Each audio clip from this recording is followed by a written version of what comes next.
marked. 400 years of recorded history. 400 years without a single exception to the rule. And then 7 days ago, one night on a bridge in the lower district, changed every assumption this city has spent 4 centuries building. This is where that story begins. Episode 1. The World of Aderyn. The city of Aderyn has a population of 2 million people. It has 38 districts, 4 economic tiers, and a glyph registry that has been operating continuously since the founding year. It is, by every official measure, an ordered city. The order is the point. Here is what a glyph is. On your 12th birthday, a symbol appears on your body, burned into the skin, not painful, just permanent. No 2 glyphs are the same shape. No 2 appear in the same place. And every single one of them tells you, before you've had a chance to decide for yourself, exactly what kind of person you're going to be. The registry documents every glyph at the moment it appears. A team of specialists is on call every day of every year, because 12th birthdays don't cluster conveniently.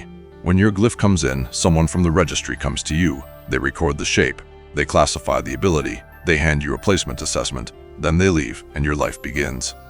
Common glyphs are the most frequent outcome, roughly 2 in 3 people. They indicate a functional aptitude, materials processing, transport operation, infrastructure maintenance, food production.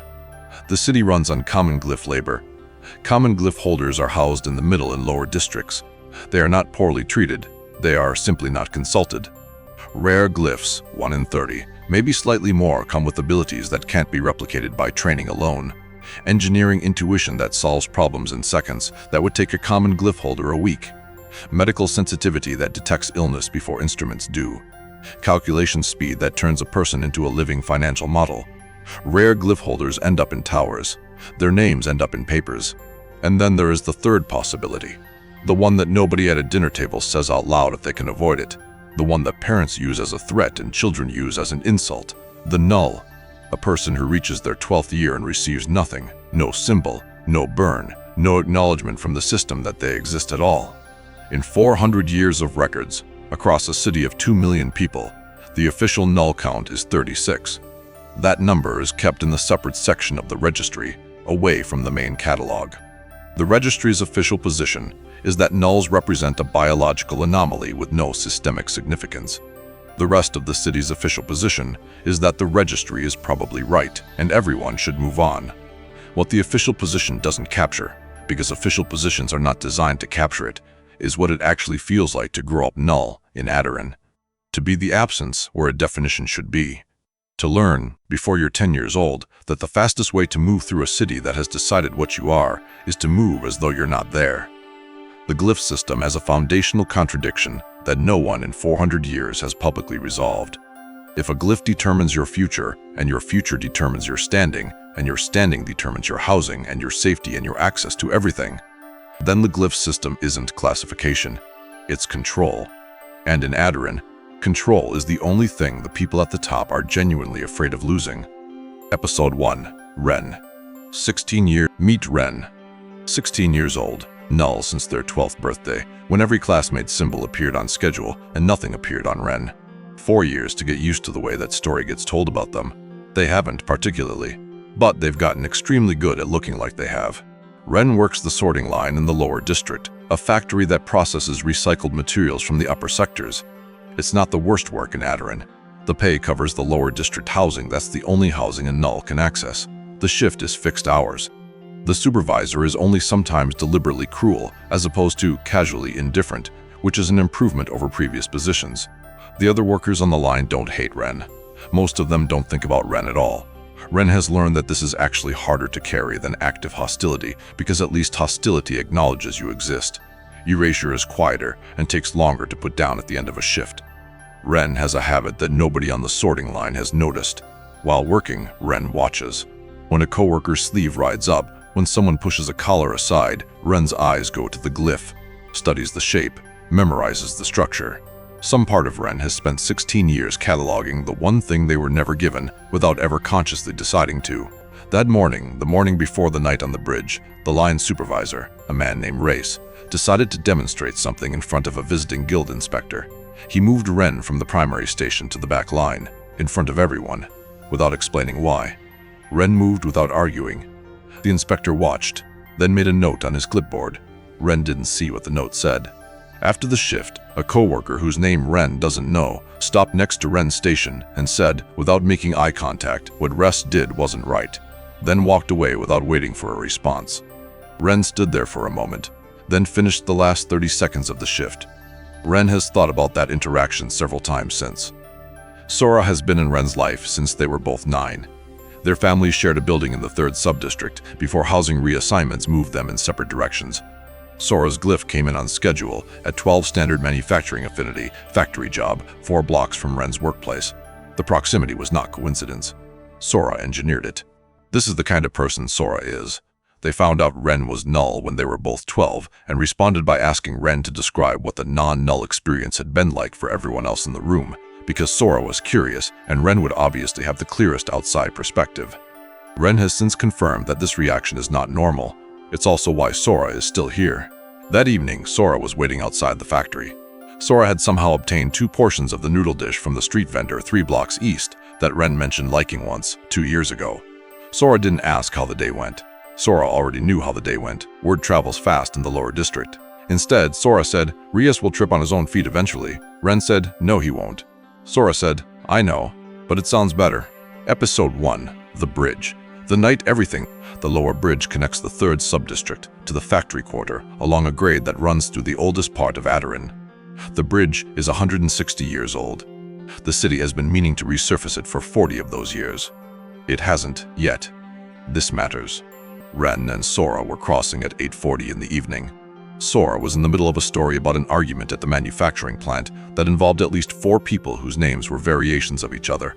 Wren was trying to follow it. Wren was carrying the empty noodle containers. Neither of them heard the transport rig until it was already over the crest. The rig was a 6-wheeled heavy carrier. Its regular driver was off shift. The replacement driver had been on the route for 3 days. He did not know the grade at the lower bridge. He did not know the brake failure mode specific to this model, which manifests without warning and requires a particular override sequence to correct. He did not know the override sequence. Wren heard it first, the specific pitch sound of a heavy load moving faster than its wheels were designed to handle. Wren had heard this sound once before, as a child, and still remembered it. Sora was still talking about the argument. Wren stopped walking. The rig came over the crest at twice safe speed. There was nowhere to go. The bridge had 1 lane and a maintenance shoulder on the right side that the rig was already drifting toward. Wren was at the midpoint. There was the sound and the recognition and the specific way time dilates in the second before something happens that you cannot stop. And then something burned. Not the glyph that had never come. Something else. Something under the skin that had apparently been waiting for 16 years for a reason to announce itself. Wren's vision shifted, not went dark, shifted like a lens finding focus on something that had always been there but never visible before. Wren saw the driver's glyph, not through the skin, through everything. The symbol on his forearm glowed from inside like a coal that hadn't gone out, and Wren's hand was already moving before the thought was complete, reaching towards something that wasn't physically there, touching something that had no surface to touch. The glyph shifted, slightly, precisely. Whatever ability had governed the driver's mechanical instinct recalibrated. The driver's hands found the correct override sequence, not because he'd remembered it, because something had adjusted the connection between his symbol and his body. The brakes engaged. The rig swerved onto the maintenance shoulder. 1 rear wheel went over the edge. The rig stopped. The driver sat in the cab for a moment, then got out on shaking legs and looked at the road, and then at his hands, with the expression of someone who had been about to die and hadn't. Sora had stopped talking. Sora was looking at Wren's outstretched hand, and then at the rig, and then back at the hand. After a long moment, "What did you just do?" "Wren, I don't know." "Sora, Wren, what did you just do?" "Wren, I genuinely don't know." And pulled the hand back and looked at it for a long time. The symbol appeared about 4 minutes later. Not during the incident after it, as if the thing that had been absent for 16 years had finally decided the situation was sufficient reason to show up. It settled on the inside of Wren's left forearm, smaller than a standard glyph, shaped unlike anything in 400 years of registry documentation. They sat at the edge of the bridge maintenance area for a long time while the driver's emergency call was handled, and responding officials took statements from witnesses at the far end. None of the officials came to the middle section. Wren and Sora were, in the specific geography of the incident, exactly where no official was looking.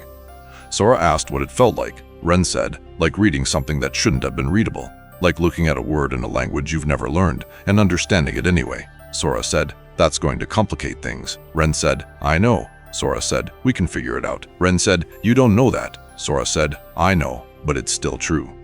They walked home the long way, avoiding the bridge. Wren kept the left sleeve down. Sora kept walking close enough that their shoulders almost touched. There was a moment just after they turned into the sub-district when Wren understood that every single thing about their life was about to change. Not might change, was going to change. That was already done. Episode 1. 2 Mysteries. Word travels fast in a city where most people have nothing to fill the hours except information. Several people had been on the far end of the bridge. Several more had seen the aftermath from adjacent buildings. By the time Wren got home, the story had already covered 3 blocks. By morning, it had covered the district. The official report arrived 48 hours later. It described the incident as a brake malfunction resolved by the driver's own reflexes. The word reflexes appeared 3 times. Wren's name did not appear at all. The Transport Guild issued their own statement the same day. It used the word reflexes twice more. The speed of the response was the most interesting part of it. Here is what makes Wren's glyph different from every other glyph in 400 years of records. Every documented glyph does one thing, for one person, whoever's wearing it. Wren's glyph doesn't have an ability of its own. It has access to other people's. It can read a glyph, touch it, and, with a precision Wren is only beginning to understand, change what it does. This is not a minor distinction. Every other glyph in this city is a key that opens one specific door. What Wren has, if it works the way it worked on the bridge, is something that can reach into any lock it encounters and understand what's inside. In a city where glyphs are the architecture of all power and all hierarchy, this is not just unusual. This is foundational. The glyph hierarchy, and where Wren just landed. Common Glyphs 2 and 3 people, the foundation of the city. Rare Glyphs 1 and 30, towers, headlines, guards at the door. Null 36 confirmed in 400 years, until last week. Wren's glyph confirmed population, 1. Category unclassified. The eraser unknown confirmed population, unknown. Status active. 3 districts over. The same week. This part of the story begins quietly, which is the most dangerous way a story can begin.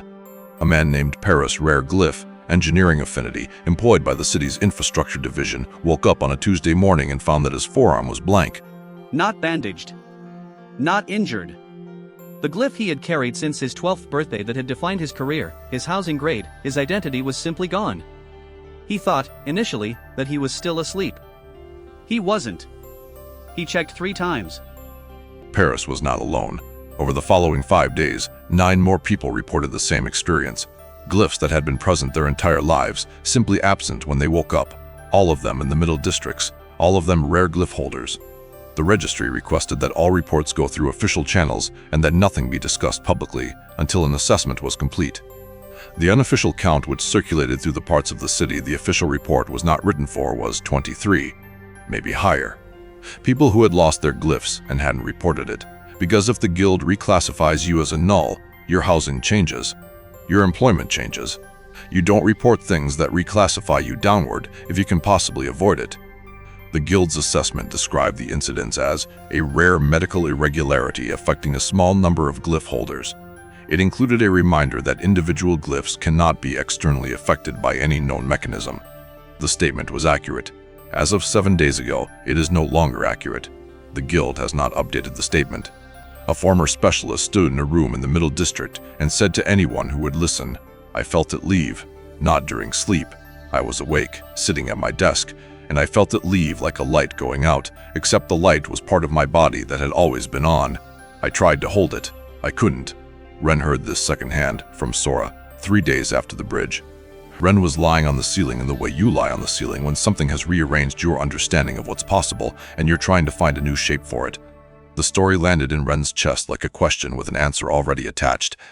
What if Wren's glyph can do both? Read a glyph and adjust it. That's what happened on the bridge.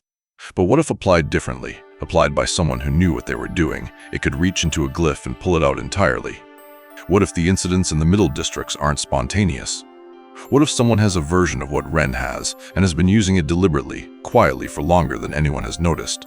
And then the question underneath that question, which is, if someone can erase glyphs, why those people?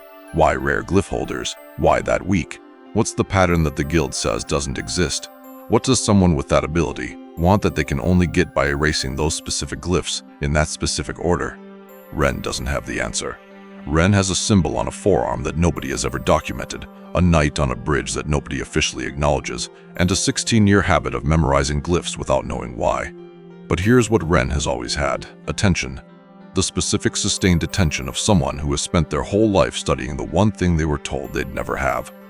And somewhere in Aderyn, in a place Wren doesn't know about yet, in a room without a registry record, watched by a person whose glyph has never been documented, a decision is already being made about Wren, because the lower bridge was not subtle.